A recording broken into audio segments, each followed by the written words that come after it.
आणि आता महत्त्वाच्या बातमी आपण पाहूया।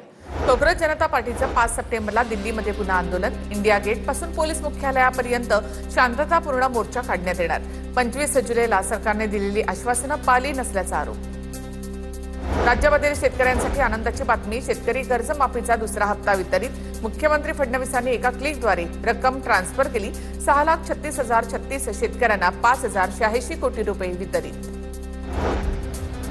दिवाळीपर्यंत साखरेचे दर 100 ओलांडण्याची शक्यता। व्यापाऱ्यांना केवळ 15 दिवसांचा साठा ठेवण्याची परवानगी। साखर व्यापाऱ्यांवर 1 सप्टेंबर पासून 30 नोव्हेंबर पर्यंत साठा मर्यादेचे निर्बंध। साखरेपाठोपाठ तांदळाच्या दरामध्ये 11% वाढ। वाढती मागणी, काही राज्यातून घटलेली आवक आणि निर्यातीच्या किमतींवर परिणाम। आणखी दर वाढण्याची शक्यता। तर कांदा, लसूण, आलं महागलं। आठवडाभरामध्ये कांदा 40 वरून 60 वर, तर लसूण 300 आणि आलं 200 रुपये किलो।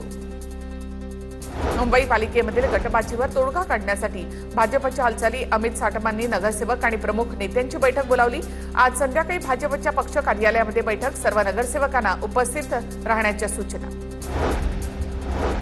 पश्चिम रेल्वेच्या प्रभादेवी ते लोअर परळ रेल्वे स्थानकाच्या दरम्यान प्रवासी आणि तिकीट चेकरमध्ये वाद। प्रवासासाठी तिकीट असून तिकीट चेकरने चुकीची वागणूक दिल्याचा आरोप।